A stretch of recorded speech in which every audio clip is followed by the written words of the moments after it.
quedamos en la página 610. Sí, ¿no?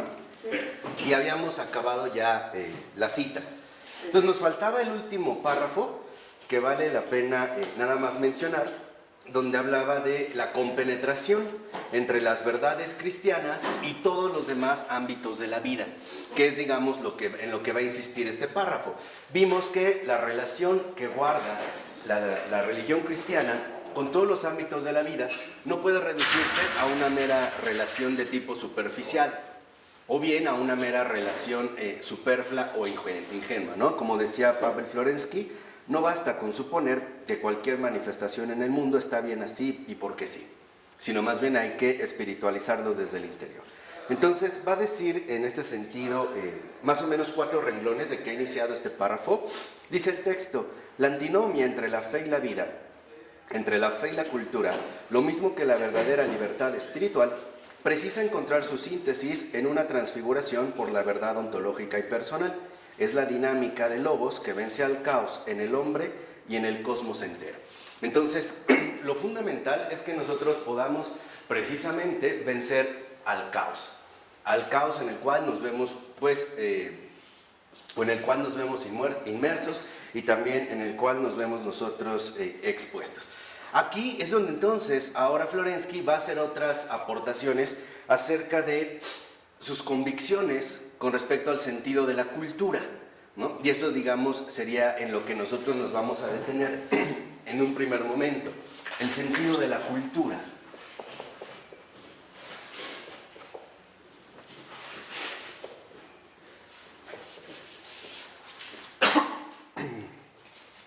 ¿En qué consiste este sentido de la cultura? Y lo dice a partir de la 611. En primer lugar, expresa cuanto ya hemos expuesto acerca de los tipos de cultura. Y por lo tanto, ahora también Florensky va a agregar, para hablar del sentido de la cultura, también va a hacer referencia a el ritmo de la historia. O sea, esta continuidad histórica de la cultura y por lo tanto también de la manifestación de su sentido. Y dice en la siguiente cita, que es muy importante, dice el texto: el motivo conductor de las concepciones histórico-culturales de Florensky es el rechazo de la opinión que concibe la cultura como un proceso unitario en el tiempo y en el espacio, con la siguiente negación de la evolución y el progreso de la cultura. O sea, digamos que una de las cosas que Florensky va a rechazar es suponer que la cultura es un proceso unitario ya plenamente dado, que lo único que va a hacer es irse desplegando, como un globo que vamos inflando, ¿no? Cambia, o más bien se expande, pero no cambió en realidad. Florensky va a decir, no se trata de esto. ¿Por qué? Porque en lo que concierne a la vida de las culturas particulares, Florensky defiende la idea de que éstas están sometidas al ritmo de 2 tipos de cultura que se van relevando mutuamente: el tipo de la cultura medieval y el tipo de la cultura renacentista. Entonces va a decir aquí Florensky, en realidad hay como un relevo, ¿no? El sentido de la cultura, en este sentido, precisamente se capta a través de la noción de un relevo. Hay un relevo. Y para hablar de este relevo, Florensky va a apelar a 2 tipos particulares: el tipo medieval y el tipo renacentista. El tipo medieval, como dice el libro, el primer tipo, o sea, el tipo medieval, la cultura medieval, se caracteriza por el carácter orgánico, la objetividad, la concreción, el recogimiento interior. El segundo, por la dispersión, la subjetividad, la abstracción y la orientación hacia la superficie. O sea, en el primer tipo, en este relevo, va a decir Florensky, se da el paso de la objetividad, del recogimiento interior, a el ámbito renacentista de la subjetividad. O sea, para Florensky pareciera que en efecto el ritmo histórico de la cultura ha consistido en el relevo o el paso de la objetividad a la subjetividad, del recogimiento interior a la dispersión, ¿no? Contrariamente a lo que podríamos nosotros suponer en un primer momento. Y dice el texto: la cultura renacentista europea ha concluido su existencia, según la convicción de Florensky, con el comienzo del siglo XX. Y a partir de los primeros años del nuevo siglo, se pueden observar en todas las líneas de la cultura los primeros gérmenes de una cultura de un tipo diverso. O sea, hasta aquí Florensky va a decir, bueno, este relevo es lo que nosotros podríamos hablar de la objetividad medieval a la subjetividad renacentista. Pero en el siglo XX se ha comenzado a gestar una cultura completamente diferente, tanto a la medieval como a la renacentista.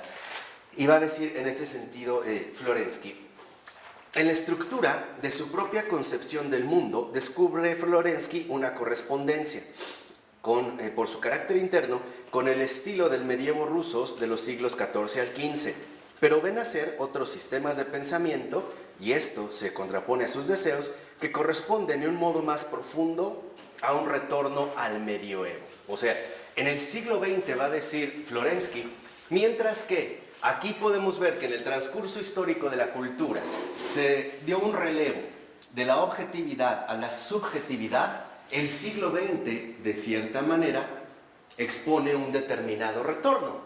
¿A dónde es que estamos retornando? Al modelo de la objetividad medieval.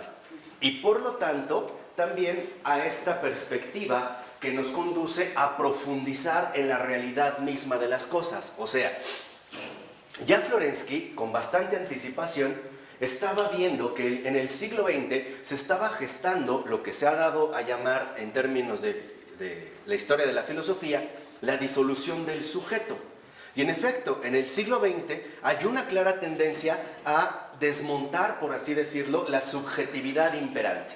Por ejemplo, una corriente como el estructuralismo va a sostener que no hay un sujeto único, sino que hay una serie de estructuras que configuran aquello que se determina como conciencia. Por lo tanto, ya no hay un sujeto central, sino determinadas estructuras que dan paso a la formación de algo que llamamos conciencia. Y así otras determinadas posturas. Por ello va a decir en este sentido Florensky que hay, y es al iniciar la siguiente cita, considera como la ley fundamental del mundo el segundo principio de la termodinámica, o sea, la ley de la entropía, o concebida ampliamente la ley del caos, en todos los ámbitos de la estructura del mundo.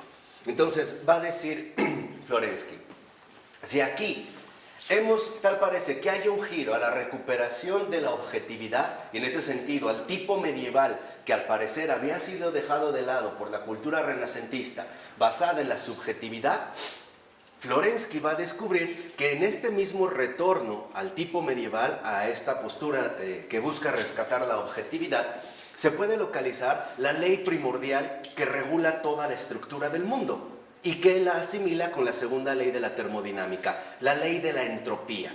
¿Qué es lo que define esta ley, esta segunda ley de la termodinámica? Que en realidad en el mundo lo que lo rige es el caos.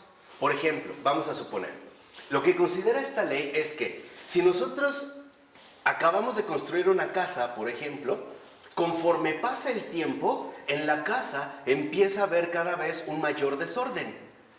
Se empiezan a acumular las cosas y entonces vamos del orden al desorden. Lo mismo en un escritorio.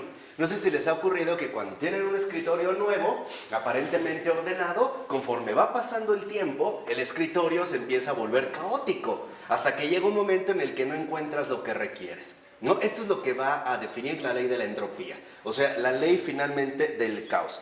Y por ello va a decir Florensky que frente al mundo se contrapone el logos, o sea, el principio de la ectropía. ¿Qué es lo que está afirmando Florensky entonces? Que en el mundo, ¿no?, en este retorno, ante la recuperación de esta objetividad, y ya hablaremos del mundo también más tarde con von Balthasar, pero cuando se habla en este caso del mundo, va a decir Florensky, la ley que lo regula es la ley del desorden. La ley imperante que domina el mundo es la ley del desorden y que a él precisamente lo va a retomar desde la segunda ley de la termodinámica, que es la entropía.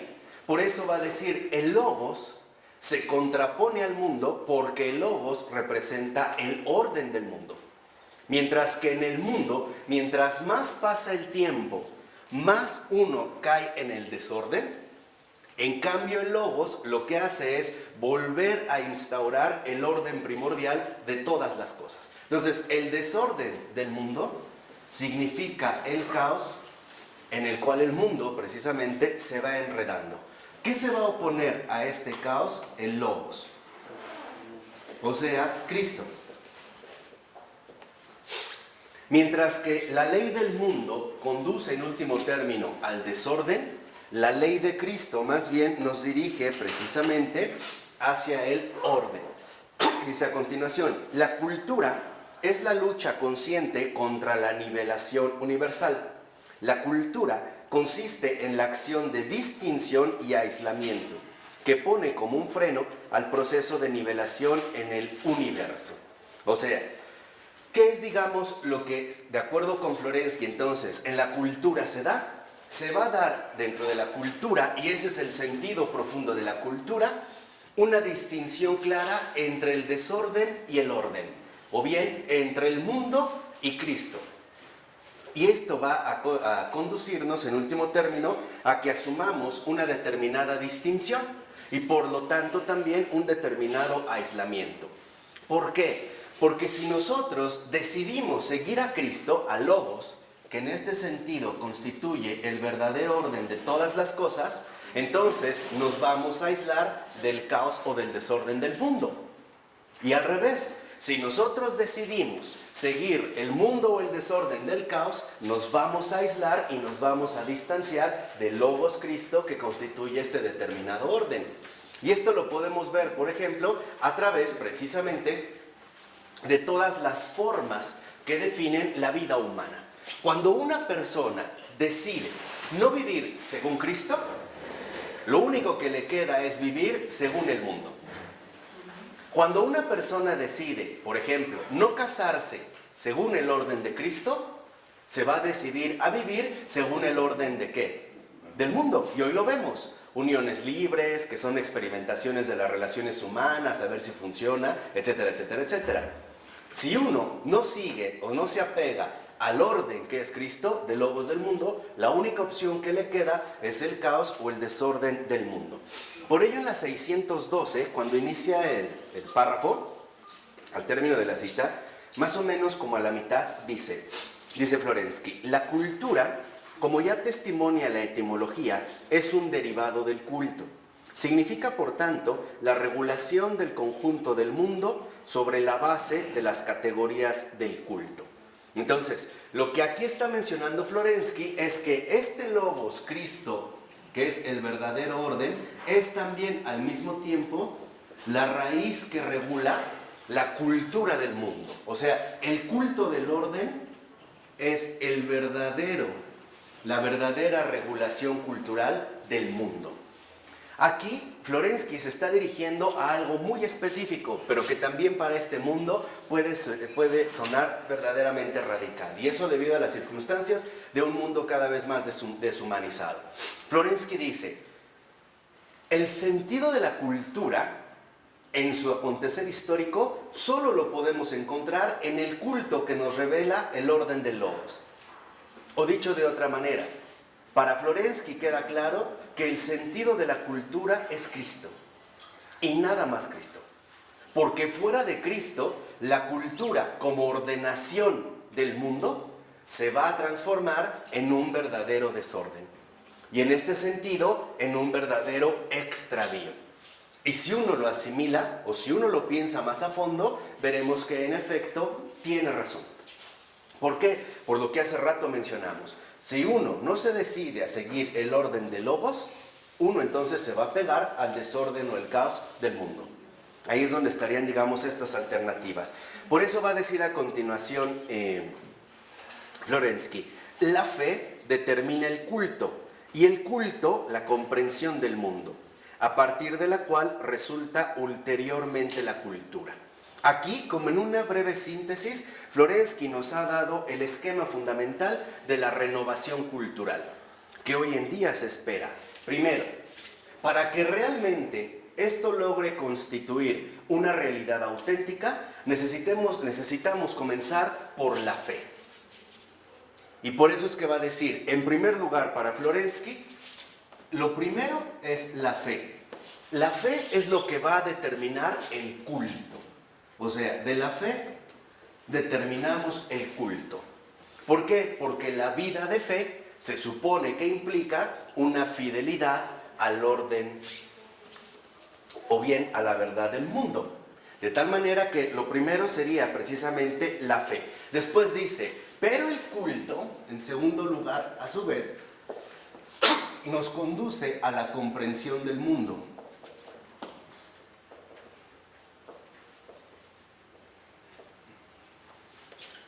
O sea, el culto no solo significa una serie de prácticas religiosas, sino la base en la cual se instaura nuestra verdadera comprensión del mundo. Yo nada más les quiero hacer aquí, utilizando estos tipos, una ejemplificación para que vean con mucha más claridad a qué se está refiriendo Florensky.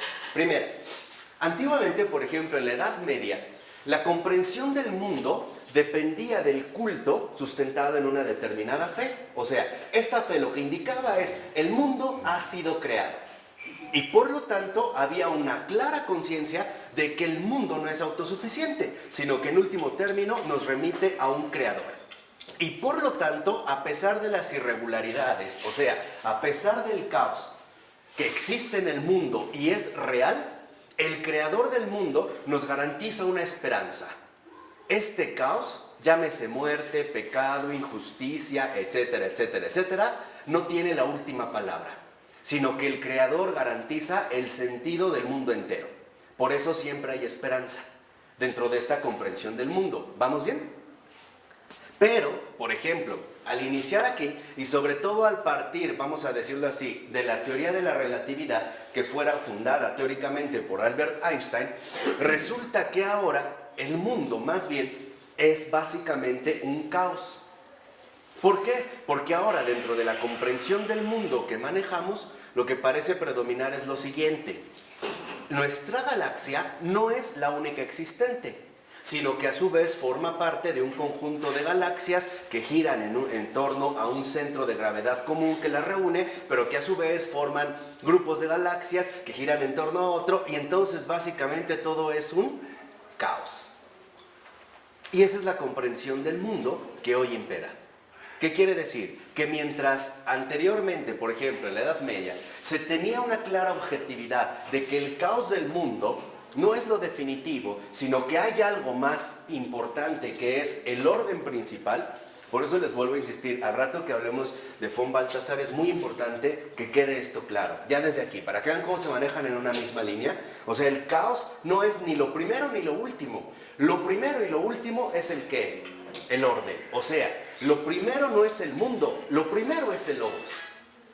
En este universo contemporáneo, donde tal parece imperar la noción de un caos, porque ya todo se ha vuelto finalmente caótico, entonces lo que parece ahora prevalecer es una subjetividad que pretende concebir al mundo dentro de sus propios planteamientos. Ahora, ¿por qué vienen estas teorías contemporáneas del mundo? El Big Bang, la teoría de la evolución, estas teorías, digamos, donde todo proviene del espacio, del universo exterior, etc.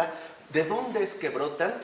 De la ausencia de fe, que es lo que habíamos mencionado en la ocasión anterior. Las teorías científicas de hoy en día precisamente brotan a partir de la ausencia de fe. O sea, buscan a partir de la razón sustituir lo que la fe nos venía planteando. Por ello va a decir en este sentido Florensky, ¿nos quedamos en la? 612. Ah, corazón, me fui de aquí. Por eso va a decir Florensky en la 613, más o menos donde está la cita, eso es que dice hay más, 1 o 2 renglones, abajo de la mitad, dice el texto, la religión salva a nuestro mundo interior del caos que se va esparciendo por él, pero restableciendo la paz en el alma, pacifica también la sociedad entera y toda la naturaleza. Entonces, aquí lo que vemos finalmente es que de esta comprensión del mundo, entonces es que va a brotar precisamente lo que nosotros llamamos cultura. En pocas palabras, si fueron siguiendo el esquema que ahorita nosotros presentamos, verán que la concepción del mundo de Florensky, la cultura es resultado de una comprensión del mundo basada en un determinado culto que en último término nos remite a la presencia de la fe o bien a la ausencia de la fe. Por lo tanto, el esquema originario, que es este, se aplica de igual manera para la ausencia de fe. ¿Qué vamos a decir? Sin fe también se genera un tipo de culto, pero este culto es el culto del caos, del mundo. Por lo tanto, el culto del mundo nos lleva a una comprensión del mundo según este desorden. Y este desorden es el que entonces va a imperar o se va a manifestar de manera plena a través de la cultura. ¿Qué cultura? Pues la cultura del siglo XX. Ejemplo muy sencillo. No fue el siglo XX el siglo históricamente sorprendente de la humanidad, donde aparecieron, por ejemplo, estos dos grandes acontecimientos de dimensiones de verdad insospechadas, como fueron la Primera y la Segunda Guerra Mundial. No fue el siglo XX el surgimiento de los grandes totalitarismos, de los campos de concentración nazis, de los campos de trabajo forzado de la propia Rusia a través del Gulag. No fue el siglo XX también donde aparecieron las grandes, vamos a decirlo así, las grandes masacres, los genocidios, una cultura de la muerte. Que lo que define la cultura del siglo XX, o lo que nosotros hemos visto que se expresó en la cultura del siglo XX, es resultado de la ausencia de fe. Y por lo tanto, del desapego del orden y el apego al desorden. El alejamiento de Cristo y entonces la filiación plena con el mundo. Y por lo tanto también con los criterios del mundo. Algo me parece que es claro. Si uno analiza incluso la historia, aunque fuera a grandes rasgos, veríamos que el siglo XX transformó tan radicalmente la cultura como en ningún otro momento se había hecho esto así. O sea, en el siglo XX hay cambios extraordinarios a una velocidad impresionante que hoy en día incluso estamos viendo, siguen, ¿no?, dándose, y cada vez a una velocidad más vertiginosa, ¿no? El aparecimiento de la realidad virtual, etcétera, etcétera, etcétera, y toda, digamos, la continuidad que hoy se sigue generando.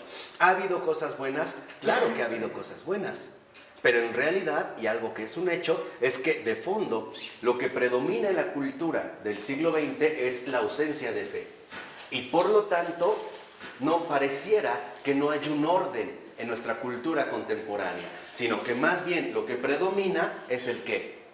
El desorden. Pensémoslo en la realidad mexicana. ¿Por qué de repente tanta aparición de narcotráfico, sicarios, crímenes, asesinatos, robo, violencia, inseguridad, trata de personas, abuso infantil, pederastia, tanto en los círculos eclesiásticos como sobre todo en los ámbitos familiares?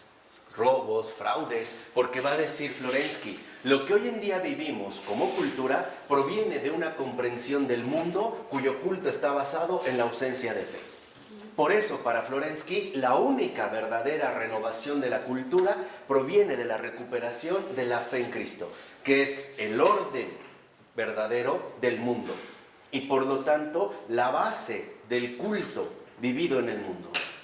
¿Cuál sería el culto en el mundo que se desprende a partir de Cristo? El orden de la verdad, por ejemplo, el orden de la sinceridad, que es lo que realmente enmienda al mundo del caos o de los errores en los cuales se ha visto sumergido, ¿no? O en los cuales finalmente se ha visto hundido. Por eso, para Florensky, es muy importante que la religión forme una parte fundamental de la vida humana. Y va a decir en los últimos 3 renglones, por ello es que el valor incondicional, que es para Florensky objeto de fe, es el Dios Trino.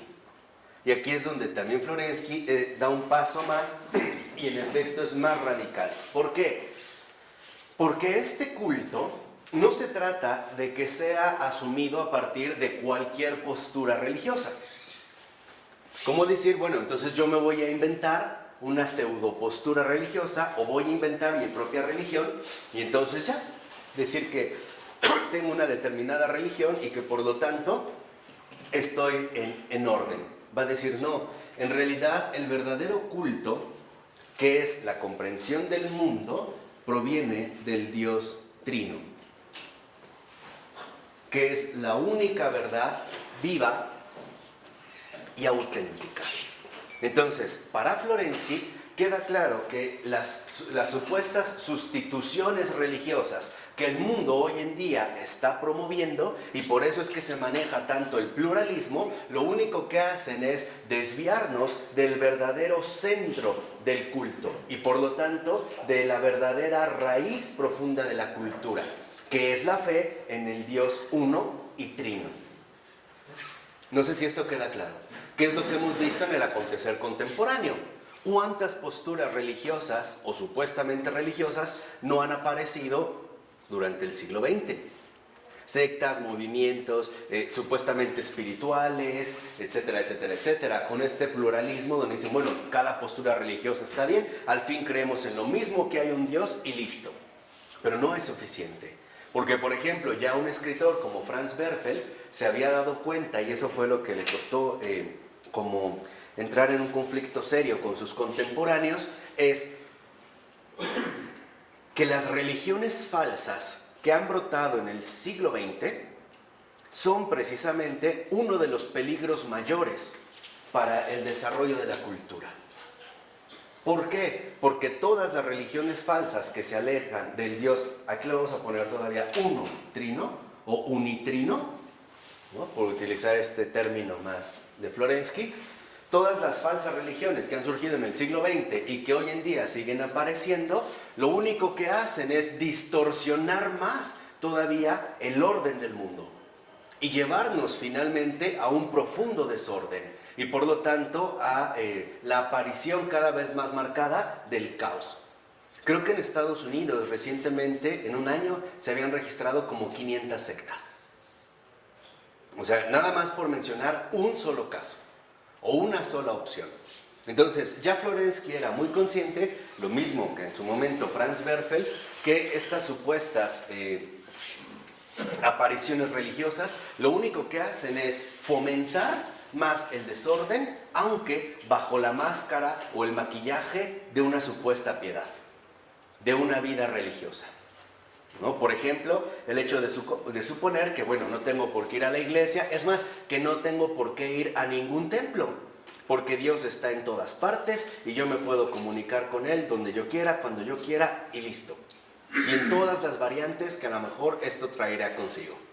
Hasta posturas supuestamente religiosas de un respeto a la naturaleza, donde voy a llegar a extremos ya no de ser vegetariano, sino vegano. ¿Sí saben qué son los veganos?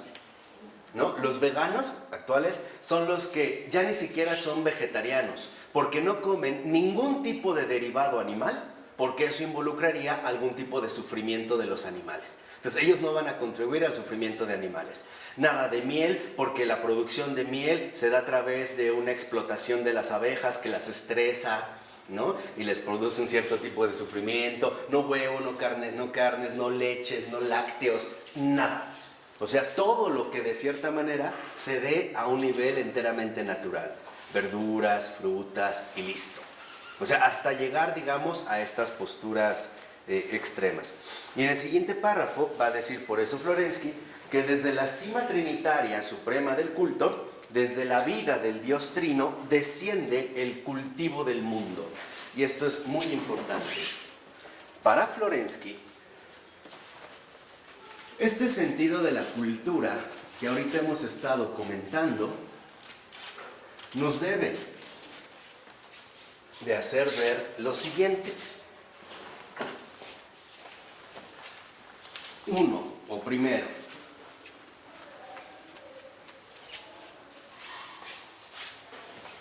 del verdadero culto, que es, como dice Florensky, ¿no?, el culto de la vida del Dios Trino. De aquí, de este culto, desciende entonces ya no es meramente el culto del mundo, sino el cultivo del mundo.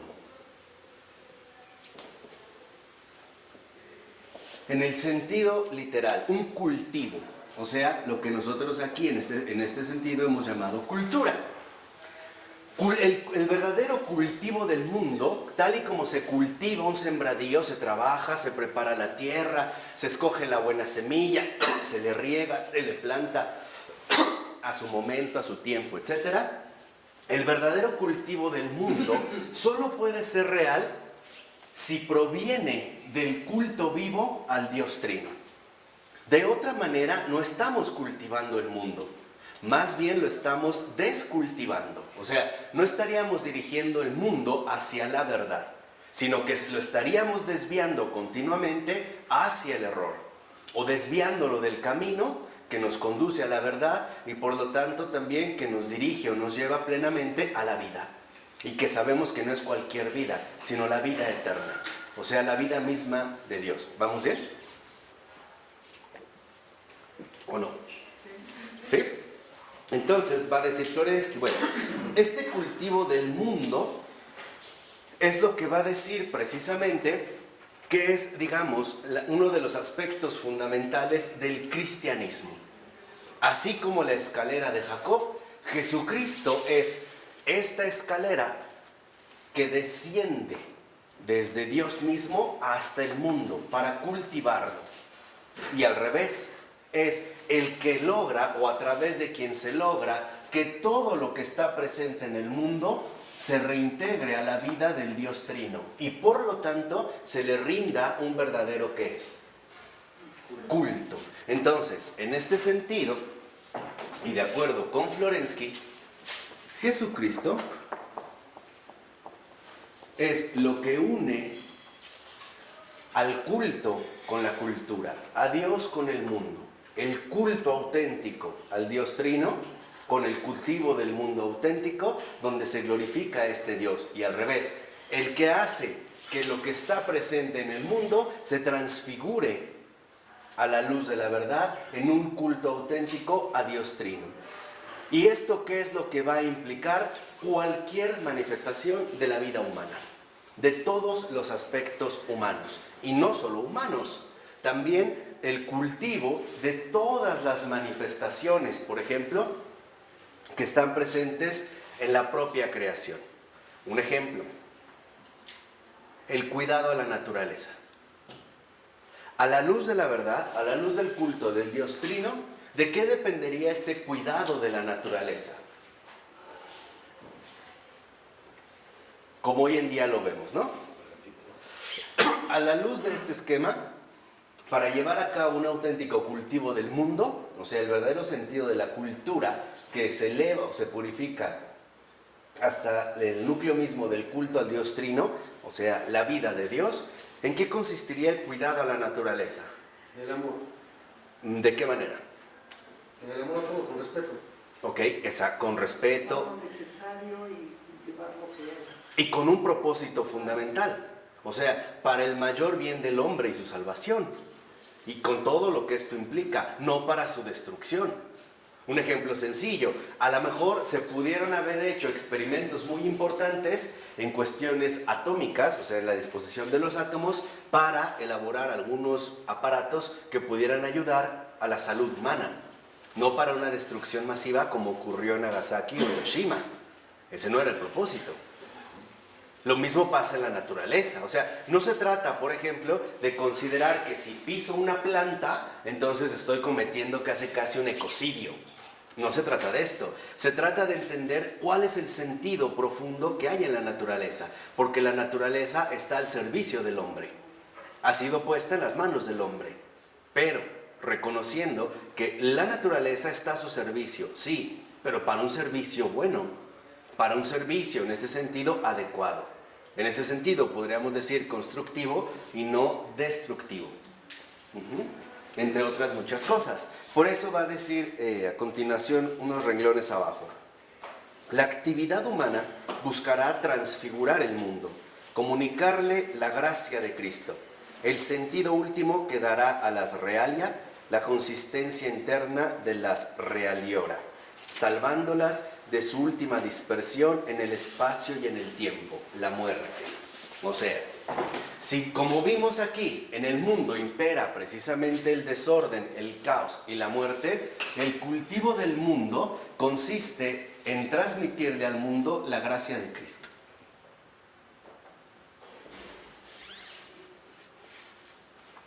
De tal manera que a través de la comunicación de dicha gracia, el mundo se vea transfigurado y reorientado hacia su verdadero centro, que es Dios mismo, el Dios uno y trino, para rescatarlo precisamente de su desvío funesto hacia la muerte. Que, digamos, muchas de estas manifestaciones es lo que vemos hoy en día, por ejemplo, en cada vez la defensa mayor de todo lo que tenga que ver con la muerte.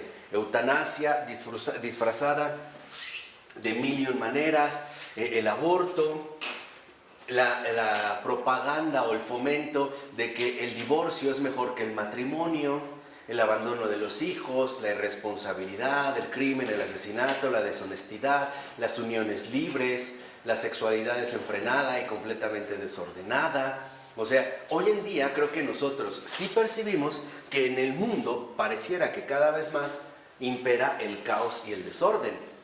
Hay gente que incluso dice, es que antes no era así. Y esto ha cambiado y ha cambiado drásticamente, ¿o no? ¿No? O sea, antes, las realia, vamos a decirlo así, son como los hechos que vemos. Y los realora serían como la profundidad esencial de estos hechos. O sea, lo que realmente está de fondo. De tal manera que lo que está diciendo en este sentido Florensky es que el cultivo del mundo, que no es otra cosa más que la comunicación de la gracia de Cristo, no solo realiza cambios superficiales al nivel de los realia, sino que realmente alcanza la profundidad de los realiora. O sea, los cambios que se dan en el mundo a través de la gracia de Cristo no son cambios superficiales, son cambios de fondo, son cambios radicales, son auténticas transformaciones. Internos. Claro, que van a brotar desde dentro y que por lo tanto también se van a extender a todo lo que, a todo lo externo. Por ejemplo, en esta gracia de Cristo abarca lo interno, pero que también se va a transmitir a todo lo exterior. Por lo tanto, lo interno, que en este sentido podríamos llamar el hombre, también se va a transmitir el cambio del hombre en un beneficio para toda la naturaleza. O sea, aquí es cuando también entonces Florensky nos recuerda que la gracia de Cristo, el verdadero cultivo del mundo, también es un acontecimiento de relevancia cósmica. ¿Por qué? Porque va a decir finalmente Florensky, si el cultivo del mundo consiste en permitir que la gracia de Cristo entre a lo más interno del mundo, ¿y cómo lo va a hacer? A través del hombre. Cuando el hombre realmente recibe la gracia de Cristo, esta transformación, esta verdadera metanoia del hombre se va a ver reflejada a su vez en el verdadero beneficio de la naturaleza. Y cuando la naturaleza misma se beneficia, entonces todo el cosmos también se ve beneficiado. En pocas palabras, el cultivo del mundo, y este es, digamos, uno de los aspectos más esenciales de Florensky, no se reduce al mejoramiento de una determinada cultura en particular, como si fuera algo geográficamente delimitado. Por ejemplo, bueno, que cambie nada más la cultura, si quieren aquí, algo que cambie la cultura en México, en un determinado país y se acabó. No, lo que nos está diciendo realmente Florensky es que la cultura tiene o la configuración de la cultura, la conformación de la cultura, tiene un impacto directo sobre el cosmos entero. Y hoy lo vemos. ¿Por qué estamos padeciendo hoy los terribles cambios climáticos? A ver, ¿por qué? Por el caos del hombre. Por el caos del hombre. Y este caos del hombre ha dado paso a un determinado tipo de cultura, ¿o no? Sí, es una cultura que ante todo favorece los intereses económicos, valiéndole absolutamente un gorro si la naturaleza se ve afectada e incluso si los propios hombres se van a ver afectados o no. ¿Cierto o no? Este es un determinado tipo de cultura. Y ahorita estamos viendo precisamente los resultados que también la propia naturaleza está manifestando. Aquí es donde vemos que el hombre, o el universo del hombre, no solo se queda en lo antropológico, también atraviesa lo natural, llegando al orden pleno de lo cósmico, teniendo estas repercusiones cósmicas. Por ello es muy importante no olvidar que cuando un ser humano, esté donde esté, recibe realmente la gracia de Cristo, beneficia a todo el universo. Ahí es donde se ve un verdadero beneficio universal. Y eso es lo que defiende Florensky. La gracia de Cristo aporta un auténtico beneficio universal. Y si es un verdadero beneficio universal, es porque entonces se trata de un acontecimiento verdaderamente católico. En su sentido más literal, lo católico se caracteriza por su verdadera universalidad, no por su particularidad restringida. Ahí donde es recibida la gracia de Cristo, ahí se está gestando a su vez un beneficio completamente universal. Ahí se está viendo entonces el impacto católico de la gracia de Cristo. O sea, en este sentido, su verdadera relevancia cósmica, que es lo que está fomentando, lo que nos está recordando Florensky. Por eso va a decir Florensky, ¿por qué hoy en día vemos la destrucción misma de la naturaleza y del hombre? Porque la cultura en la que vivimos no es una cultura de cultivo del mundo, sino una cultura de destrucción del mundo. ¿Y por qué es una cultura de destrucción del mundo? Porque no se vive el verdadero culto al Dios Trino. O sea, a la verdad única, a la vida eterna. ¿Ya no? Y entonces, al separarnos de este culto, al rechazar continuamente la gracia de Cristo, lo interno del hombre se ve desordenado, y también esta interioridad desordenada del hombre se va a ver expresada a través de toda su manifestación exterior. Yo voy a talar bosques, importándome poco a cuántas especies voy a hacer desaparecer. Importándome poco con esta es la perversidad del corazón, ¿no? Importándome poco cuántas familias se van a quedar sin hogar. No me interesa. Mientras yo obtenga un determinado beneficio, en este sentido económico, lo demás no me importa. Esa es la postura actual. Y no solo se vive a grandes niveles, también incluso a los niveles más pequeños. Por ejemplo, alguien se mete a bañar y se tarda 2 horas con la regadera abierta. Oye, pero si los demás no tienen agua, ¿a mí qué me importa? Yo tengo agua, ¿ya? Aquí es donde vemos la diferencia. El verdadero cultivo del mundo, o sea, la cultura cristiana, es de beneficio universal y por eso es católico. La cultura del mundo, que no se ve fecundada por la gracia de Cristo, es la cultura del mayor caos que podemos vivir, el individualismo, el solo yo, no él, que es el perfil diabólico que en su momento nosotros ya describimos. ¿Cierto o no?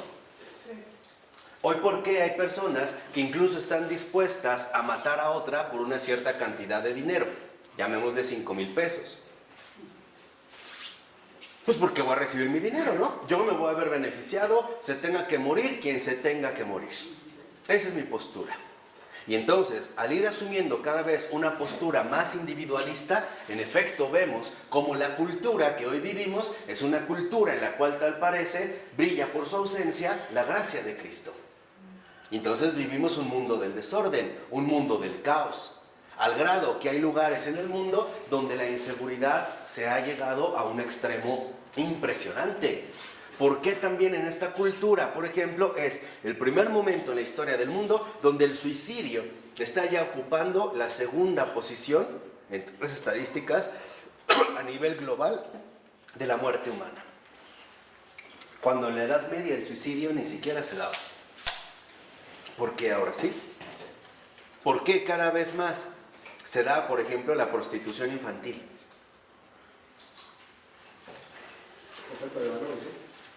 Falta de valores. ¿Por qué cada vez más los asesinatos, las guerras, las bombas? Por eso les pagan. Hay un beneficio, ¿no? Como ahora que ya se supo, en gran medida, la guerra que se está llevando ahorita, ¿no? En Medio Oriente entre Israel y Palestina, pues, Estados Unidos está vendiendo armas a Israel. ¿Por qué? Porque Estados Unidos a su vez está atravesando una situación económica bastante crítica. O sea, en pocas palabras, todo se ha vuelto un verdadero ¿qué? Negocio. Pero es un negocio de muerte. O sea, no es un negocio que nos lleve a algún auténtico mejoramiento del mundo. Sí. El negocio de vida no deja, Marco. Claro, exacto. Eso es lo que vimos exactamente. El negocio de vida no deja. Claro, no deja según el mundo, pero gana la vida eterna. Que es aquí, digamos, donde estarían como colocados los criterios sobre los que nos quisiéramos mover. Por eso va a decir Florensky en esta misma 614, en los últimos 4 renglones, antes de que acabe el párrafo. Dice el texto: se trata de la salvaguarda de la condición de la vida. Es la lucha de logos contra el caos.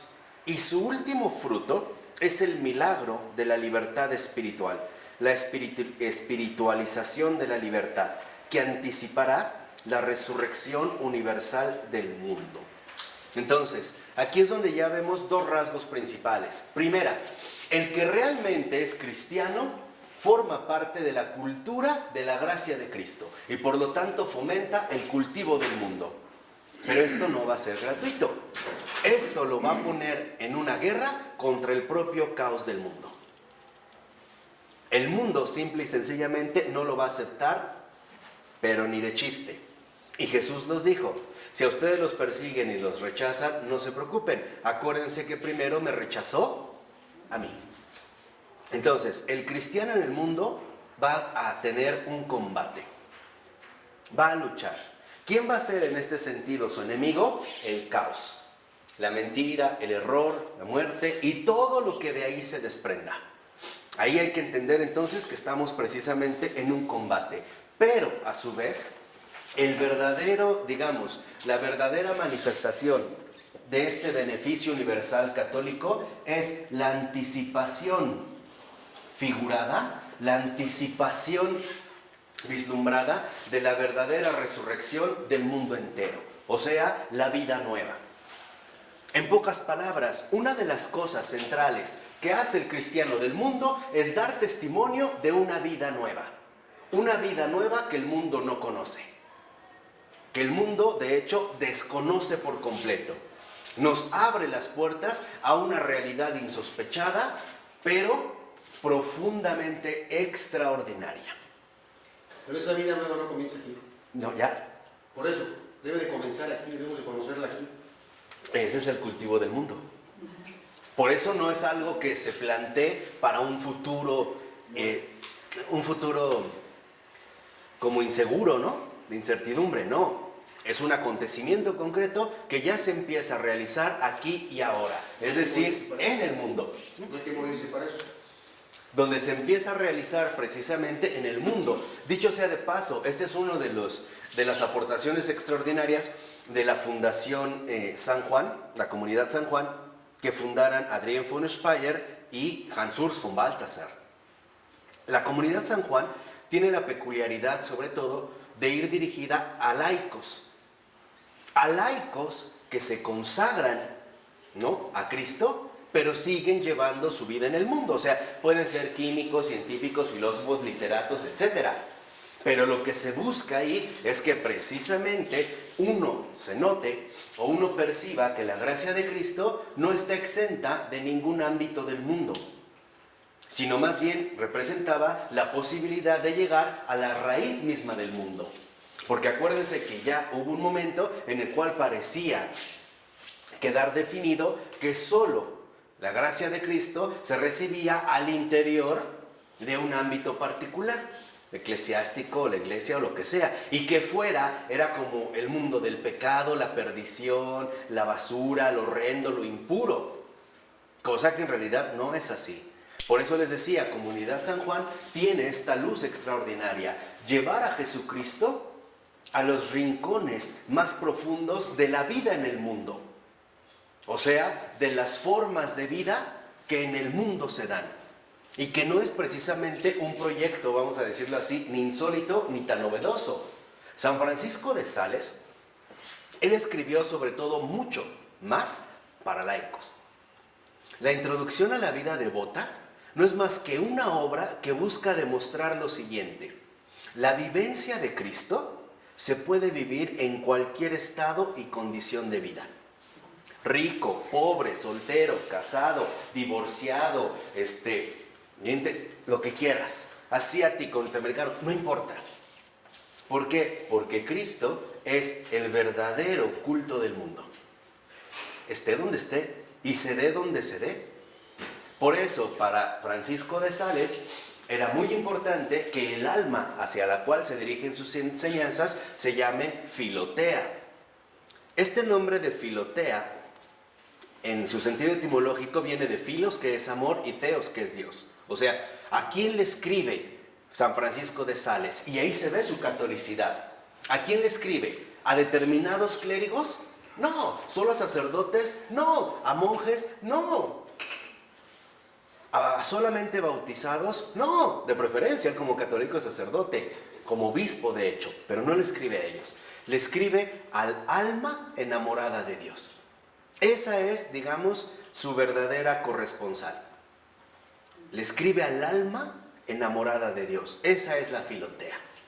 Por eso la figura de la introducción a la vida devota es extraordinaria, porque es un camino que nos lleva a darnos cuenta que el cultivo del mundo depende de la presencia viva de Jesucristo, comenzando por lo más íntimo del hombre, cuya manifestación se dará hasta lo más externo de la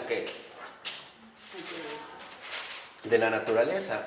Por eso podemos decir nosotros que el primer gran ecologista, y debería de ser el santo de todos los verdaderos ecologistas, es San Francisco de Asís. ¿Cómo era su relación con las cuestiones naturales? Con la luna, las estrellas, las flores, los animales, el viento. ¿Cómo era su relación? Ahí es donde vemos precisamente esta verdadera transfiguración. O sea, lo que percibe Florensky es que la verdadera cultura que proviene del logos y que conlleva el cultivo del mundo es un aviso, es una luz de la resurrección del mundo entero. Y eso es entonces lo que el cristiano está llamado a manifestar en el mundo, que la muerte ya no tiene la última palabra ni posee un dominio inalcanzable, sino que aquello que verdaderamente triunfa es la vida, pero no es la vida biológica artificialmente extendida, como hoy nos quieren confundir, a través de la implantación de ciertas células para evitar el envejecimiento, de la congelación del organismo para que éste dure más años. No es esta vida, porque en último término va a ¿qué? A morir, sino la vida que no se acaba, la misma vida de Dios. Esa es la resurrección.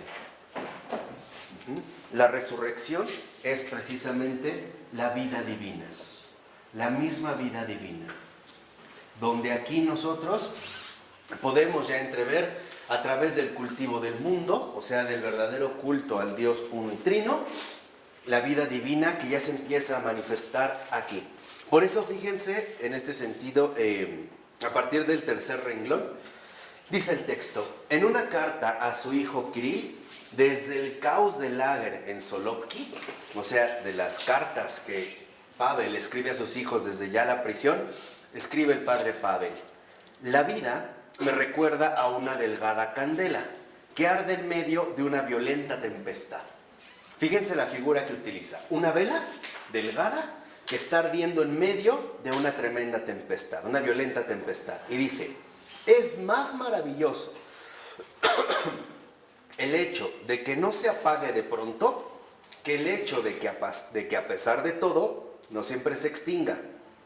Teóricamente, tenemos en esto una demostración palpable de que la vida en su conjunto es más fuerte que todos los elementos del mundo. Entonces, aquí es donde viene un profundo aviso de Florensky. Cuando uno realmente recibe la gracia de Cristo, esta vida divina que se ha injertado en el mundo, no la puede vencer ni dominar ningún elemento presente del mundo. El mundo en realidad no la puede doblegar y no la puede vencer. Ahora podemos entender también por qué Jesús dijo, ánimo, yo he vencido al mundo. Nada más que nuestros criterios de valoración no son los criterios de valoración del Señor. Por ejemplo, para el hombre sin culto, sin apego a la verdad, el mundo progresa en avance y un fracaso constituye una terrible derrota, ¿o no? Que es, por ejemplo, lo que está pasando en la juventud japonesa y alemana. Está tan limitada y tan forzada, por ejemplo, la educación a esos niveles, que si de repente un muchacho japonés no logra ingresar a la universidad, prácticamente es un hecho que su vida futura está quebrantada. Y entonces, ¿a qué recurre? Al harakiri. Algo que también se está dando, por ejemplo, en Alemania. O sea, un fracaso es prácticamente, ¿qué? Inaceptable. Bueno, ¿qué ocurre en el verdadero cultivo del mundo? La victoria de Cristo se obtiene fracaso tras fracaso. El sentido de la cultura desde la gracia de Cristo es muy diferente. Y el ejemplo Él nos lo dio. Cuando realmente murió en la cruz, los propios discípulos empezaron a considerar, y los vemos sobre todo los discípulos de Emaús, que realmente el Mesías había fracasado o no. Sí. Ahora yo pregunto, ¿fue un fracaso?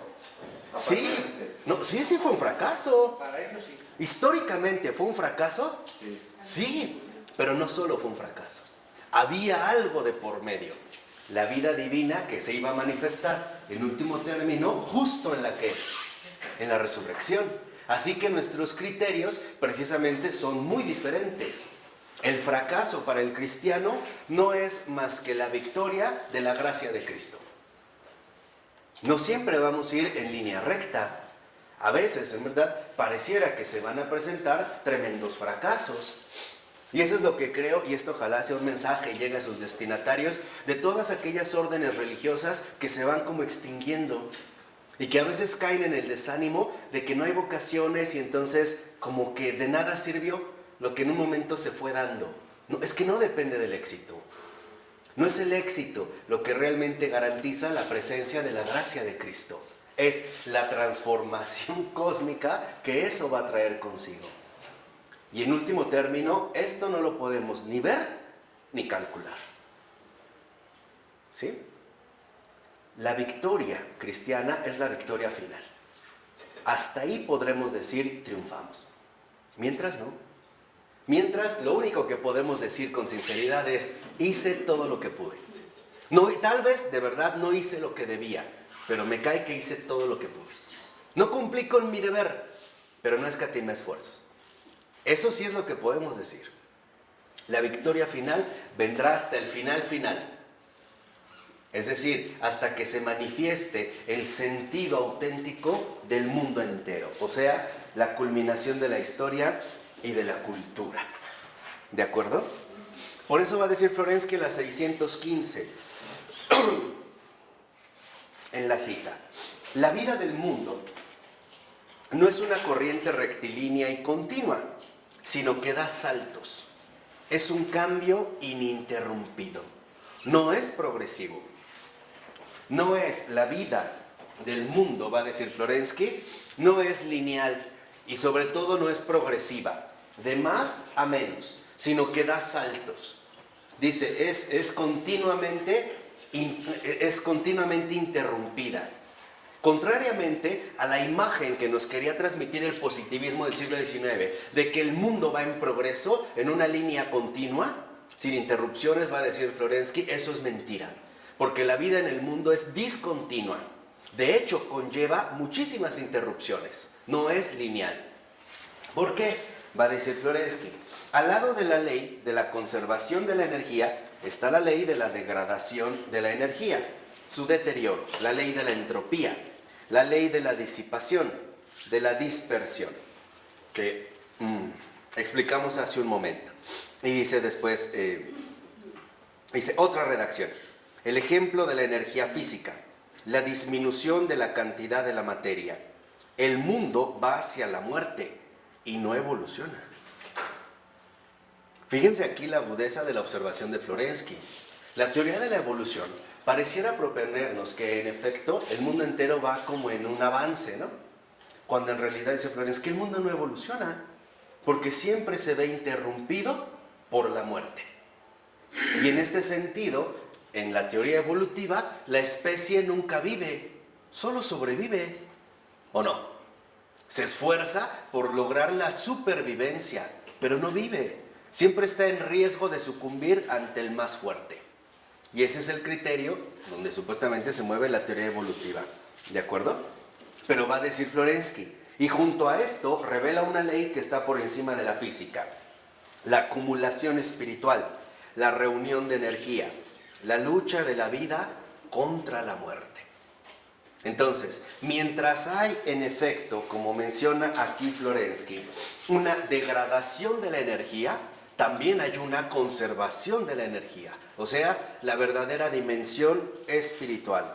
Por eso dice, el universo debería, según todas las apariencias, perecer, y a pesar de todo, se da el crecimiento.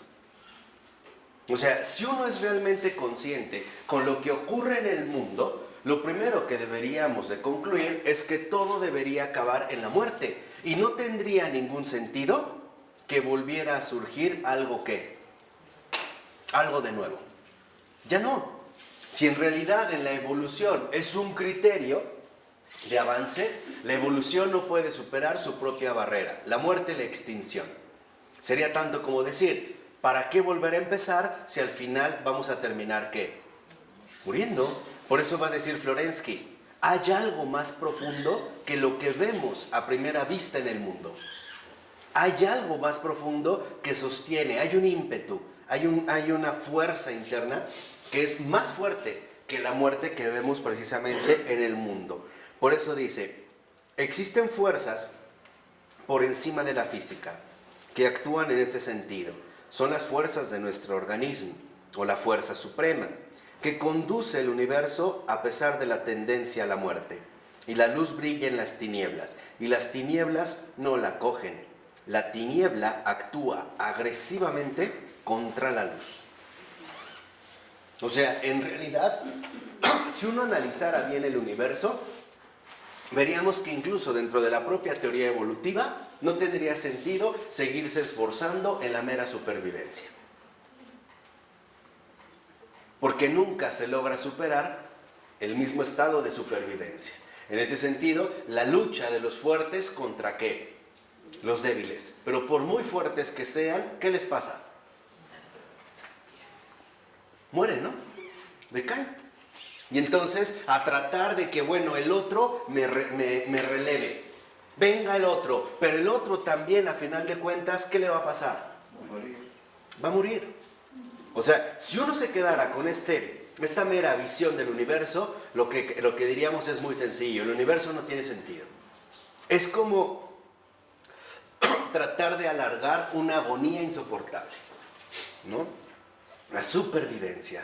Y en cambio, va a decir Florensky, el universo permanece porque hay una fuerza mayor que lo sostiene, que lo conserva o que lo mantiene, en último término, en esta vida para la que fue creado. O dicho de otra manera, ¿por qué morimos? Para vivir. Y morimos porque antes de morir provenimos de una vida, y no es cualquier vida. Por eso, aunque nosotros tengamos que también vernos cara a cara con la muerte, La muerte no tiene la última palabra. La luz siempre será más fuerte. Claro. Por eso va a decir Florensky que las tinieblas luchan agresivamente contra la luz. O sea, va a haber en este caso un combate serio entre el error y la verdad. Por eso va a decir el último término, la 616, al iniciar el primer párrafo. La consecuencia es clara. Quizá la misma cultura esté situada ante la decisiva alternativa, o la Trinidad o la muerte en la demencia. No hay más. Y es una difícil alternativa. O la Trinidad o la muerte en la demencia. La muerte en la demencia de toda la cultura. Por ejemplo, es llamativo darnos cuenta cómo en todos los regímenes totalitarios, especialmente en los comunistas, que se proclamaban de entrada profundamente ateos, es el ámbito donde se perpetraron los mayores crímenes que uno podría concebir.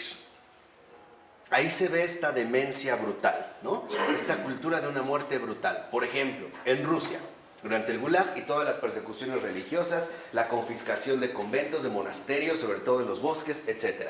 Donde a muchas religiosas las sacaron y de algunas cuentas que traían en sus rosarios, en estos rosarios especiales que usan, las sacaron en los bosques, las desnudaron, las violaron y el crucifijo que colgaban se lo enterraron en la vagina.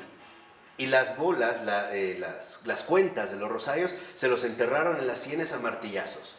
¿En qué otro lugar han visto eso? O a muchos sacerdotes y religiosos los sacaban a los bosques, ¿no? A los bosques rusos, los crucificaban, los clavaban a árboles y en el pecho y en la espalda, con un cuchillo a carne viva, les quitaban trozos de piel formándoles una cruz. Y les embarraban miel para que llegaran los animales del bosque y los torturaran. Díganme, ¿dónde han visto eso? Fuera de estos regímenes. ¿Dónde? Ya está pasando más o menos en Medio Oriente ahorita. ¿Y por qué? Por esta demencia. Exactamente. Por la demencia. Ahí es justo lo que está denunciando Florensky. O la Trinidad, o la verdad, o la demencia de muerte. Y por lo tanto, la cultura de unos crímenes cada vez más brutales. Casos donde una señora tiene poco, unos meses, porque su bebé de 10, 11 meses no se callaba, lo mató, le dio 40 puñaladas en la cabeza. Ahí está la demencia. Justo, ¿no?, por alejarnos en este sentido de la luz. Por eso dicen en la siguiente cita, en otras palabras, nosotros, habla de este momento histórico-cultural, permaneciendo en los límites de la cosmovisión física actual, tenemos que reconocer el logos cósmico. Nada es invariable para siempre. Nada. En el mundo, nada es invariable para siempre. Nada. ¿Qué quiere decir? Que en el mundo todo cambia, pero cambia siempre en sentido negativo. En el sentido de la entropía, o sea, hacia la degradación, hacia el desorden. Y es verdad. ¿Sí? Cuando tú te compras, el mejor momento de unos zapatos o de unas zapatillas es cuando están nuevos sin usar. Después de la primera apuesta ya no vuelven a ser iguales. Y cada vez van empeorando, ¿o no? Así les des grasa, le pongas... Ya no, perdieron esta novedad. Se va desgastando. En ese sentido va a decir Florensky, nada es invariable. En el mundo todo cambia, pero cambia para peor, porque se degrada. Y dice a continuación, en tiempos anteriores se pretendía demostrar la permanencia del universo. Y cita a dos físicos, ¿no?, Newton o Laplace. Pero en el siglo XIX se llegó a una conclusión pesimista sobre el carácter inevitable del fin del mundo. No tenemos otra salida que o bien negar la vida en general, o bien reconocer un ser supremo que conserva el mundo. Entonces, aquí Florensky va, por así decirlo, a oponer dos principios. Esta vida divina, que tiene repercusiones de orden cósmico, también nos lleva a darnos cuenta que hay una conservación de fondo. Y es justo por esta conservación de fondo que la destrucción o la degradación que vivimos en el mundo no triunfa. No sé si se comprende esto que estoy diciendo. O sea, precisamente porque hay la vida eterna de fondo, que es la conservación del mundo entero, es por ello que aunque las cosas parecen degradarse, esta conservación es más fuerte que la destrucción o la degradación que nosotros vivamos en el mundo. Yo les quiero poner nada más un ejemplo muy sencillo. Como la iglesia, ¿no? Con el Espíritu Santo. Exactamente. Uno es la iglesia, ¿no? Si en la iglesia no estuviera la gracia de Jesús, ya se hubiera derribado, pero hace muchísimo tiempo, y hubiera acabado muy mal. Bueno, es la única institución que como institución humana ha logrado perdurar a pesar del cambio de los tiempos, ¿eh? A pesar de lo que sea. Ninguna otra ha tenido esta duración. Bueno, hay una conservación. Otra es el amor entre los hombres, o sea, el amor entre las relaciones humanas. Si un hombre y una mujer se prometen amor eterno solo desde sí mismos, desde el nivel humano, se van a decepcionar. Porque llegará el momento en el que verán que en efecto el amor se acaba, humanamente hablando. Y es normal, porque nuestra realidad es finita. Y por lo tanto, todo lo que podemos dar es finito. ¿Estamos de acuerdo o no? Y se va degradando. O sea, lo que a lo mejor en un momento, esto se ve al inicio de las relaciones, lo que a lo mejor en un momento puede resultar como extraordinario, novedoso, sugerente, ya después con el paso de la convivencia cotidiana, de la costumbre, de la monotonía, empieza a degradarse esta misma convivencia. Empezamos a ver la pobreza de la realidad humana. Claro, o sea, sí te amo, pero algo se ha perdido. A lo mejor ya no hay el mismo fervor. Es más, hoy en día, por no entender esta situación, muchas personas piensan que entonces ya las dejaron de amar. Y que por eso hay que mejor separarse, porque ya no es lo mismo, ya no siento como antes. Pues claro, ¿qué esperaban? Es como estos platitos que tienen con esos bocadillos. Podrá estar lleno, pero si los vamos a compartir y empezamos a comer, ¿qué va a pasar? Se va a acabar. ¿Y luego?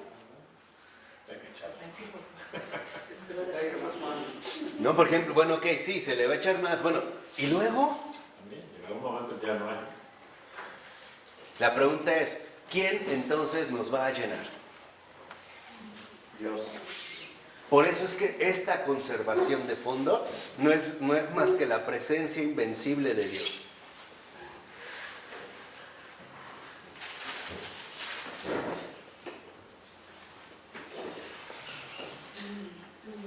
Cuando en la relación humana está Dios de por medio como garantía, entonces no hay falla. Porque tienen una fuente inagotable de enriquecimiento. Reconozco que en mí algo ya me está faltando. Paciencia, cariño, deseo, afectividad, atención. Bueno, pero sé quién me la da. ¿Para qué me la da? Para seguir finalmente fomentando el cultivo ¿qué?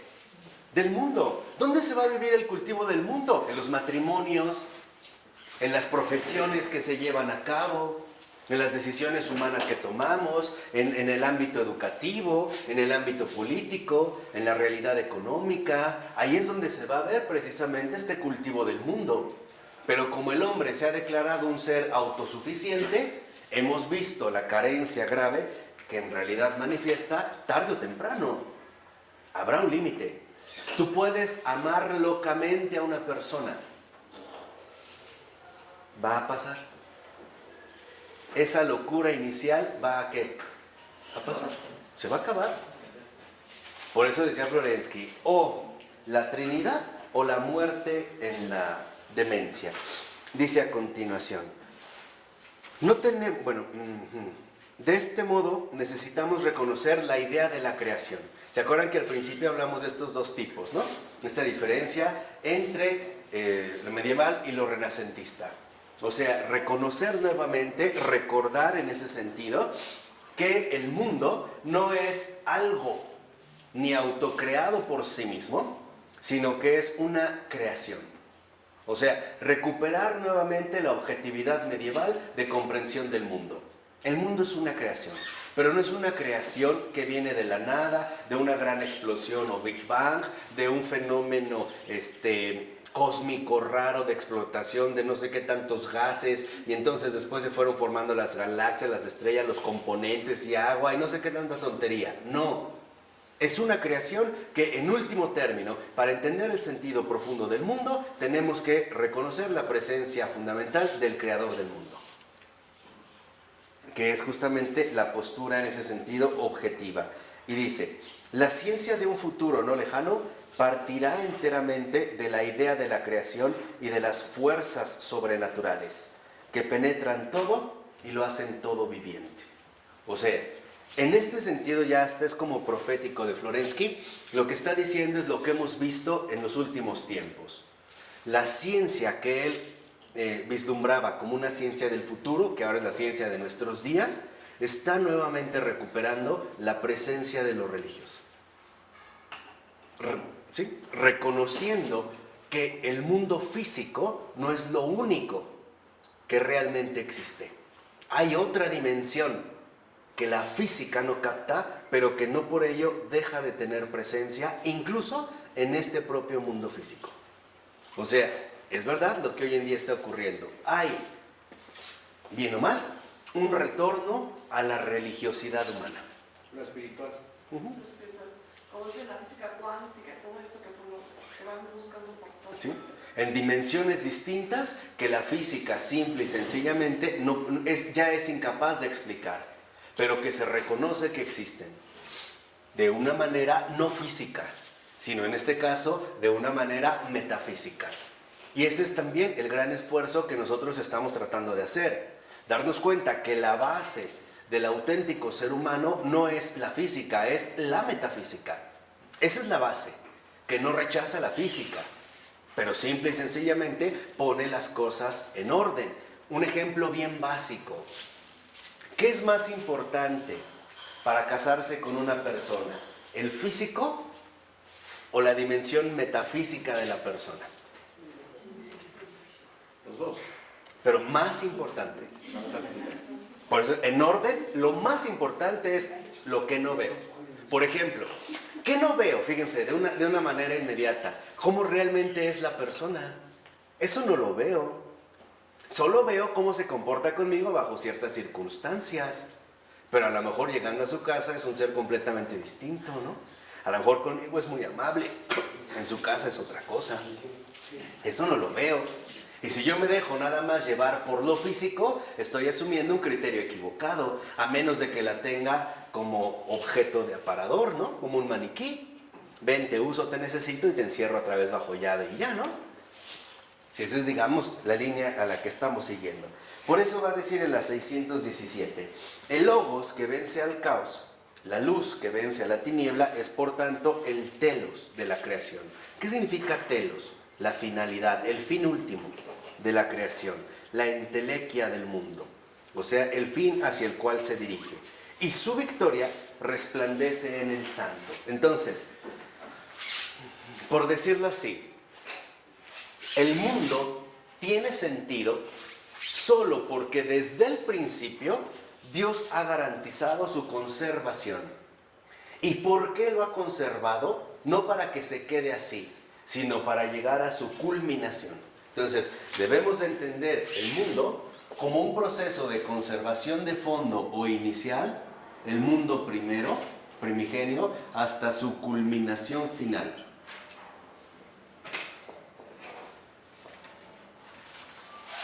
O sea, su fin, ¿no? Lo inicial y esta culminación final, que sería su verdadero término. En pocas palabras, el sufrimiento que nosotros vivimos en el mundo, ¿será un sufrimiento perpetuo? No. La muerte que hoy experimentamos en el mundo, ¿será un acontecimiento perpetuo? No. Forma parte de un entramado más profundo que viene de esta conservación y que se extiende a su verdadera culminación. En pocas palabras, ¿por qué hay un mundo? Porque antes del mundo está Dios, que le dijo sí al mundo.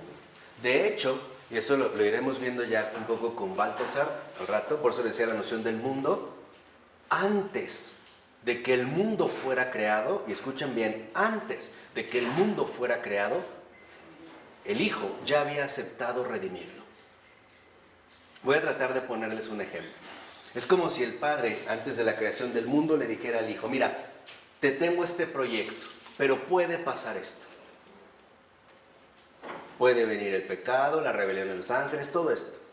Y esto solamente se podría solventar así y así y así. ¿Cómo ves? ¿Y qué dijo Cristo? ¿Verdad? ¿Qué quiere decir? Que antes, y ya grábenselo en el corazón, antes de creación ya hay redención. Por eso hay mundo. ¿Sí queda claro? Antes de creación ya hay redención. ¿Qué quiere decir? Que entonces el mundo, ahora por eso entendemos, porque ya San Pablo lo había entrevisto y había afirmado, por eso todo fue hecho por Él y para Él. ¿Qué quiere decir? ¿Qué es el mundo?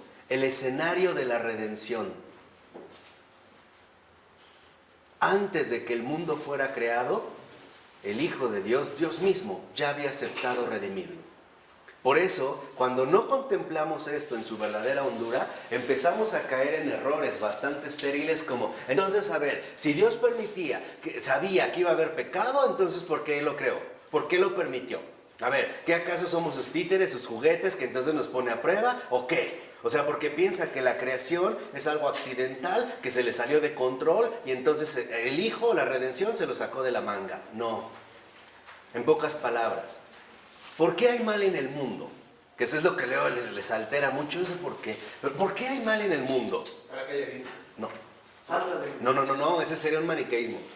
falta de bien. ¿Eh? Porque Dios lo permitió, ¿no? Le permitió al demonio. Porque antes del mal hay un bien invencible, que el mal no puede doblegar.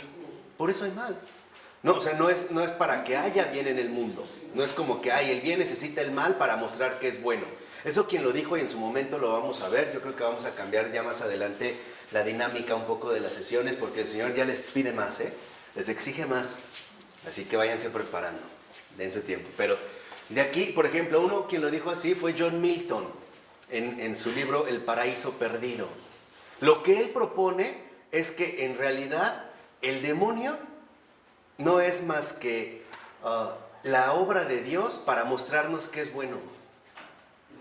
Hasta me da risa. O sea, el desversar del argumento es serio, o sea, sí confunde para los que están débiles. O sea, que en realidad ahora resulta que el verdadero héroe de la creación es el demonio.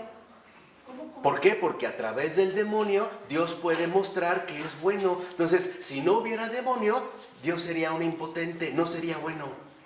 Ahora, ¿Quién dice John eso? Milton. Está mal. Bueno, pero vamos a ver las bases desde lo que trae. O sea, en este caso, en las perspectivas que él va a ir asumiendo. Pero lo que quiero que ustedes perciban es que en efecto esta presencia invencible de Dios es alfa y omega. ¿No nos dijo el Señor en Apocalipsis, yo soy el alfa y la omega? O sea, ¿por qué no me ven a mí desde el principio hasta el qué? Hasta el final. ¿Por qué nos equivocamos en la vida? Y a veces bien grueso. Y a veces con consecuencias bien terribles.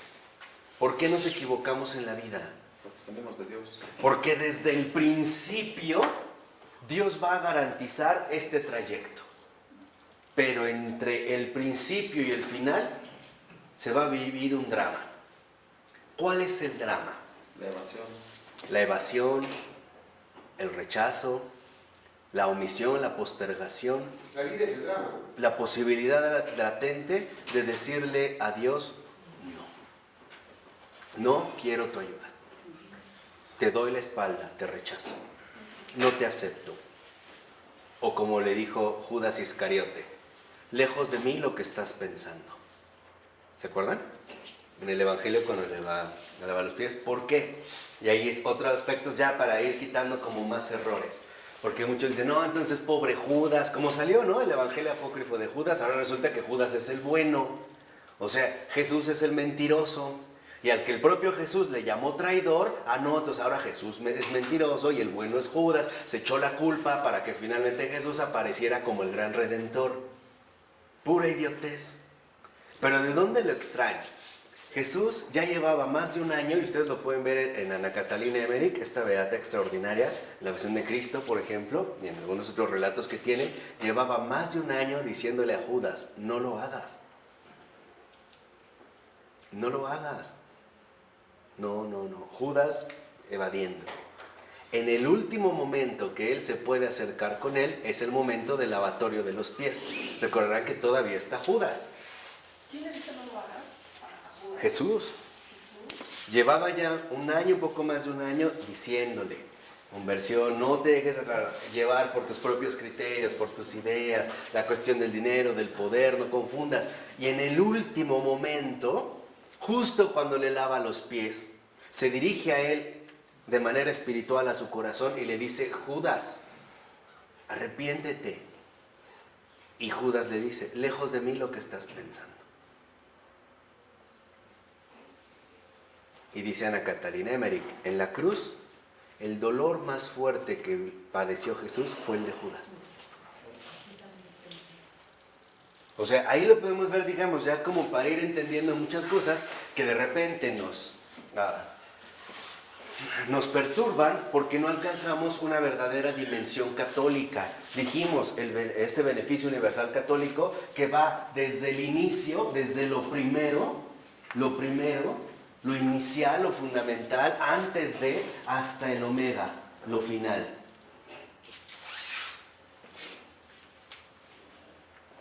¿Por qué a veces decimos, me equivoqué en la vida? Claro, sí fue una equivocación, pero ¿qué crees? Desde antes Dios tiene preparado para ti una gran sorpresa, Pero esta gran sorpresa viene al final.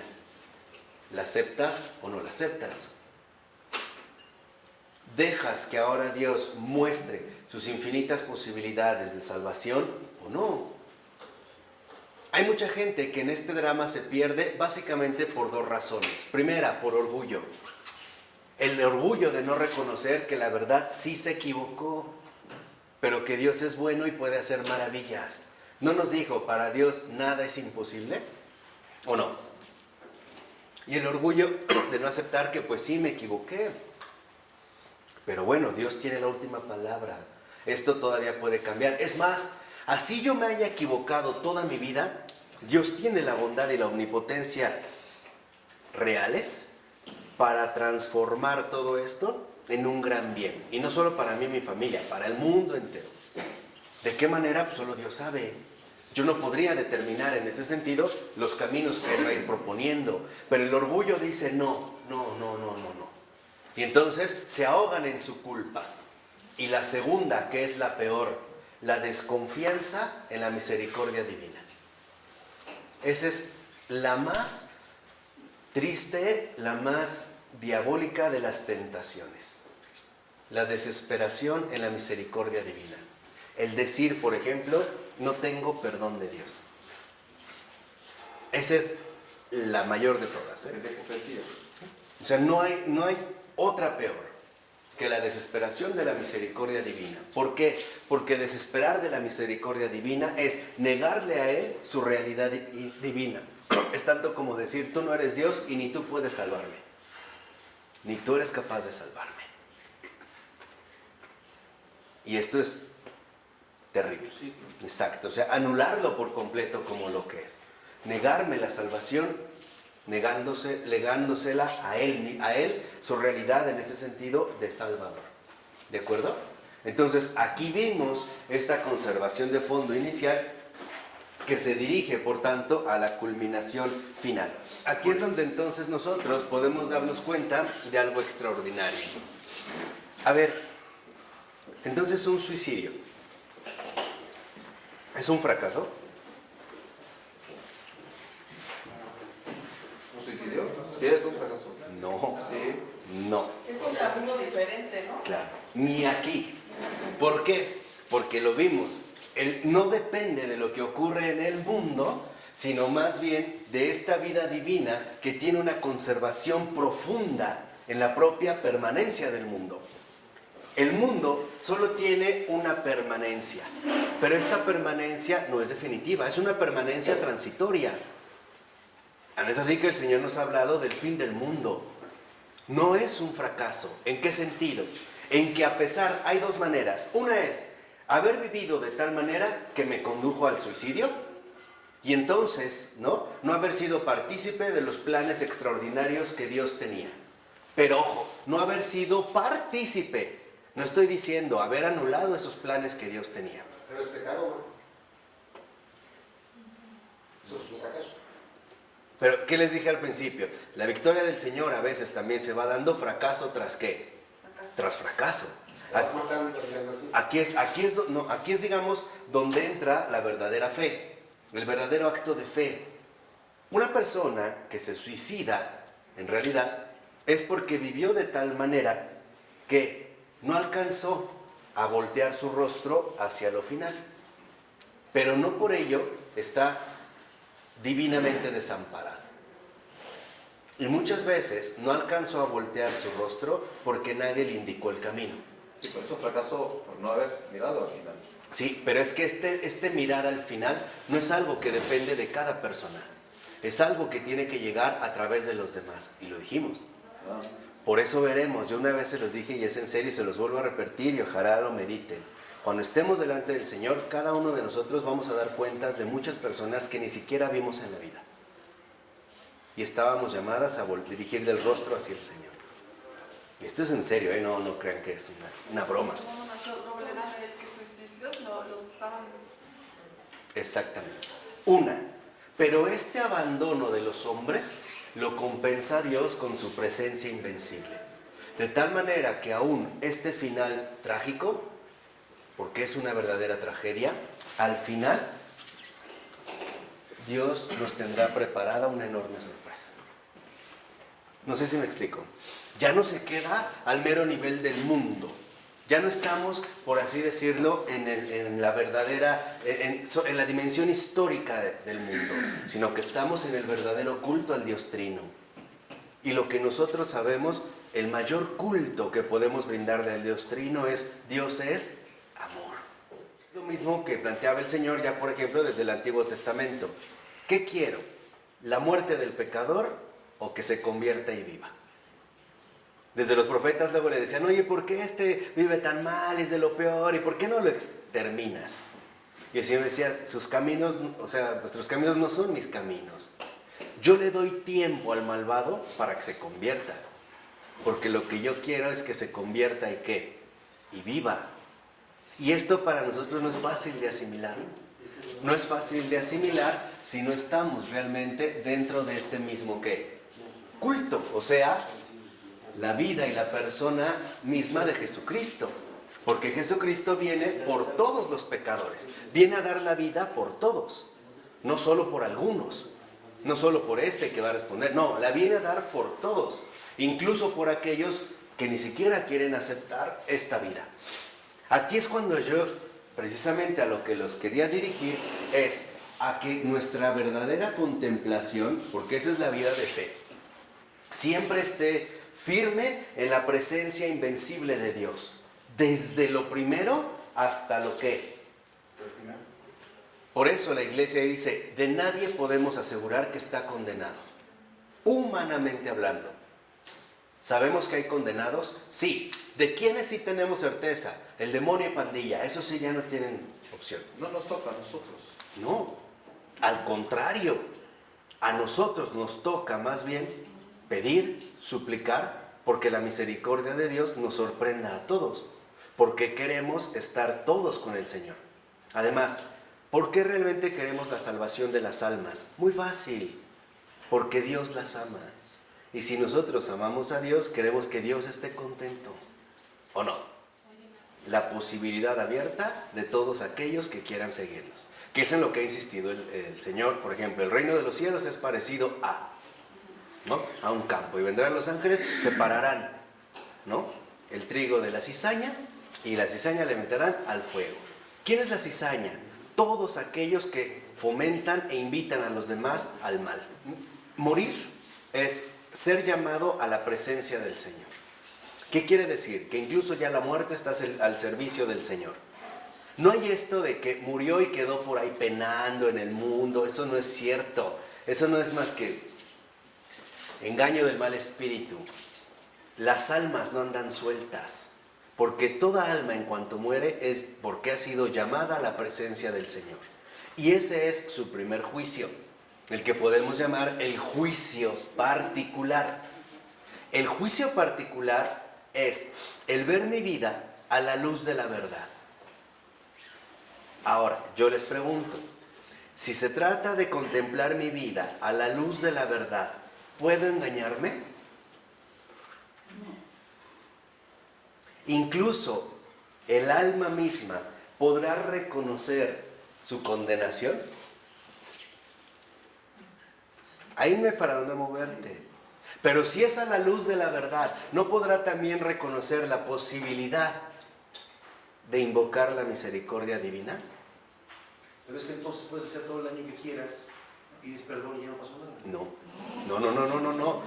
No estoy diciendo en esto. ¿Por qué? Porque también hay que darme cuenta que entonces si voy a hacer todo el daño que quiera y al final no pasa nada, no me doy cuenta que en realidad mi alma se va pervirtiendo más, hasta que llegue a tal grado de perversión que ni siquiera acepte la propia salvación divina. Lo que les decía, por ejemplo, el que permanece en el mal, definitivamente no llegará al extremo de una perversidad cuya voluntad está plenamente extraviada.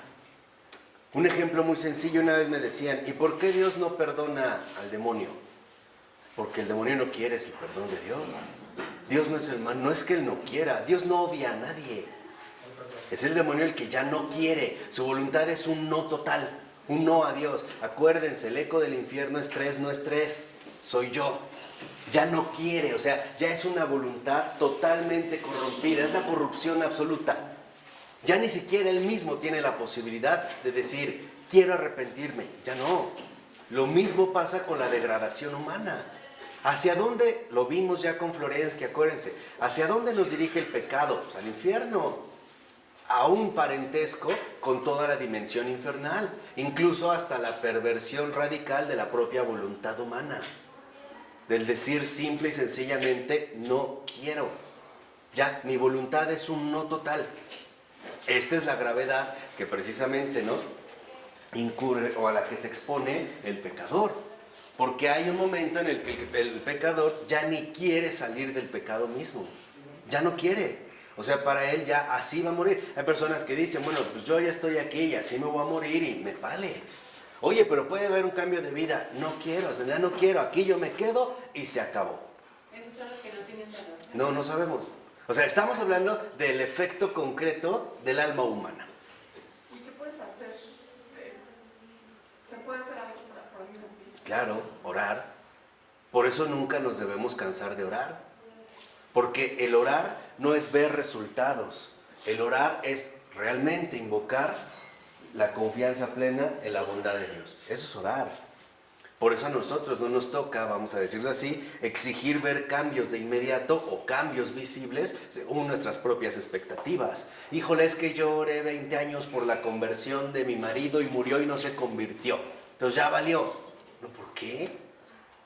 ¿En quién estás poniendo tu confianza? ¿En ti misma o en ti mismo? ¿Y tus oraciones y tu capacidad de oración? ¿O realmente en el abandono pleno en Dios? Esa es la confianza. Finalmente esa es la fe, ¿no? Es mi fidelidad a Dios. Que las cosas no se den como yo esperaba o como yo quería o como yo imaginaba, no significa que Dios no respondió. ¿A quién me estaba dirigiendo? O sea, ¿a dónde me estaba dirigiendo? Por eso es que va a hablar, si lo vemos en la 617, en la siguiente cita, dice el texto: en medio de las aguas muertas de la historia, el santo, a pesar de todo, es un viviente. A pesar de los elementos del mundo, o mejor, del único elemento cuyo nombre es destrucción, corrupción, desestructuración, pérdida de la unidad, aniquilación, caos, muerte, y en la lengua de la filosofía de la naturaleza y de la física, entropía. Y por eso el santo, por sí mismo, testimonia que existe la fuente de una fuerza que se le contrapone, o sea, la vida. Ahí es donde entra, digamos, el aspecto fundamental hacia el cual nos queremos dirigir. Hoy vivimos en una cultura de la muerte. Bueno, ¿qué es lo que trae consigo la gracia de Cristo, el cultivo del mundo, el verdadero culto al Dios Trino? Una cultura justamente de la que De la vida. Pero es de la vida eterna. No solo es de cualquier vida, y ahí también creo que hay que hacer un pequeño paréntesis. No se trata de conservar la vida como si se tratara de un mero don sagrado, pero según los criterios de este mundo. Se trata finalmente de buscar esa vida eterna, que no necesariamente coincide con la conservación de la vida biológica. Por eso también vemos el martirio de muchos santos. En una ocasión, por ejemplo, San Juan de Dios, que es un santazo, laico también, ¿no? Entre los amigos que tenía, se le acerca uno y así como que entre cuates le dice: oye, te voy a confesar algo porque tengo mucha confianza. Sí, dime. ¿Te acuerdas de fulanita de tal que desapareció hace 2 años? Sí, yo la maté. Fue en un arranque de celos, porque, o sea, le da todas sus razones, ¿no? Y nadie sabe, o sea, porque literalmente pues, él ha pasado desapercibido. O sea, él cometió un crimen grave porque en un ataque de celos la mató. Aparte, fue un ataque de celos infundado. Y le dice a San Juan de Dios: ¿qué hago? Y le dice a San Juan de Dios: entrégate. Fíjense, le dicen: ¿pero cómo me voy a entregar? Me van a matar. Y le dijo: es preferible sufrir la justicia aquí que la justicia de allá. No sé si me explico. Vean los criterios cómo han cambiado. Y él dice: no, pero nadie sabe, mejor me fugo. Le dice: tú te puedes fugar, puedes evadir la justicia de aquí, pero a Dios no lo engañas. Y él aceptó entregarse. Y sabía que ahora el hecho de morir ya no era un castigo. Él no moría ya por un castigo, moría a favor de la verdad. O sea, en este caso sabía que su muerte en este mundo era el acceso a una vida eterna, o la posibilidad precisamente de esta vida eterna. Y ese ha sido el consuelo de muchos que fueron llevados precisamente a la muerte, ¿no? Pero aquí vemos cómo los criterios cambian. Por eso dice en el último párrafo: en el santo, la vida del viviente ha vencido ya sobre la entropía de este mundo, o sea, sobre el desorden. El santo es la persona en la que el Espíritu ha realizado hasta el final la obra de la semejanza divina. Si esto es así, a través de esta semejanza realizada, podemos contemplar la imagen divina del hombre encarnada, manifiesta y resplandeciente en el cuerpo mismo del testigo. El santo es la cima de la humanidad, y el conocimiento de la santidad en la experiencia de la luz es el culmen del encuentro con la verdad y el principio de la transfiguración del mundo en la ascesis de la belleza. O sea, cuando nosotros realmente podremos vivir el cultivo del mundo, el verdadero culto al Dios vivo y verdadero, uno y trino, cuando realmente nos sumerjamos de lleno en la semejanza divina. ¿Qué es la semejanza divina? Tener los pensamientos que Dios tiene, los sentimientos, los afectos que Dios tiene. Ahí es donde se va a ir viendo la real semejanza divina. Para nosotros es muy fácil, por ejemplo, que cuando alguien nos afecta o nos agrede o nos lastima, de inmediato respondamos con odio. Pero Dios no responde así. ¿Y a qué hemos sido invitados? A vivir la vida que Dios nos ofrece. Una vida sin rencores, por ejemplo, una vida sin miedos, una vida de paz, una vida de alegría, a pesar de todo. A pesar incluso de vivir en un mundo cuya ley es la entropía o el desorden. Por eso es lo que les decía, en último término, el cristiano, el verdadero cristiano, recibe todo de Dios. Su forma de pensar, su forma de sentir, su forma de vivir, aunque a los demás hombres les parezca una verdadera ¿qué? Escándalo. Un verdadero escándalo, una verdadera locura, ¿no? Hay quienes a partir de las teorías psicoanalíticas decían que en realidad los que se dedicaban a la vida religiosa y hacían un voto de celibato iban a ser los seres más frustrados y más tensos del mundo entero, iban a ser unos verdaderos histéricos por la frustración sexual a la que se veían sometida. La verdad es que son más frustrados los que viven una vida sexual continuada y no encuentran lo que buscan. Se tomen lo que se tomen. Ahí hay frustración. Y al grado lo hemos visto que incluso ahora se recurre a las prácticas swinger, ¿no? Y nos las quieren plantear de apertura, por ejemplo. Es que la infidelidad es mentira, el swinger es confianza, ¿no? Porque ¿a quién quieren engañar, por favor? No dejémonos engañar. Pidámosle al Señor que realmente nos llame al servicio del cultivo del mundo. En nombre del Padre, del Hijo y del Espíritu Santo. Amén.